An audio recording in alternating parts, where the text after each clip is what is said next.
বাংলাদেশের সনাতন নেতা চিন্ময় কৃষ্ণ দাসের গ্রেফতার ইস্যুতে ভারত বাংলাদেশ সম্পর্কে উত্তেজনার পারদ এখন চরমে। চিন্ময়ের মুক্তির দাবিতে কলকাতায় আগুন জ্বালানোর হুমকির পাশাপাশি প্রয়োজনে বাংলাদেশের সঙ্গে ভারতের আমদানি রপ্তানি সহ সব ধরনের ভিসা বন্ধ করার চূড়ান্ত হুঁশিয়ারি দিয়েছে ক্ষমতাসীন বিজেপি।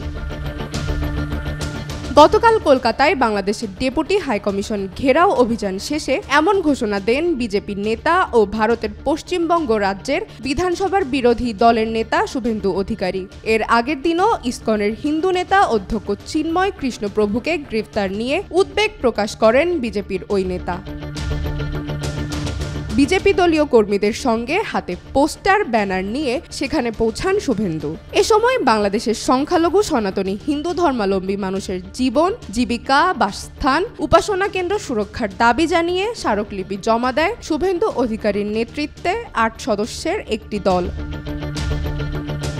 স্মারকলিপি জমাদান শেষে সাংবাদিকদের তিনি বলেন, সরকার দেখেছি, কিন্তু এরকম ভারত বিদ্বেষী মনোভাব আমরা বিগত দিনে দেখিনি। এ সময় বাংলাদেশিদের উদ্দেশ্য করে শুভেন্দু বলেন, চিকিৎসা নেয়ার জন্য করাচি আর লাহোর যান, এখানে আসবেন না।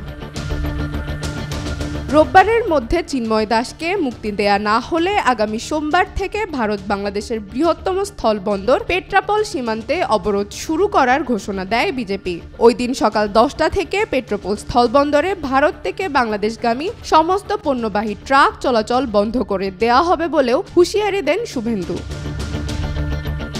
এদিন নিরাপত্তার কারণে উপহাইকমিশনের অফিস চত্বর ঘিরে রাখে পুলিশ বাহিনী।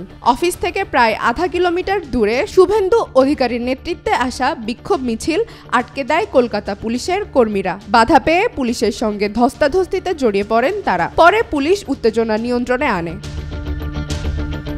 চন্দ্রিকা মজুমদার, আজকাল।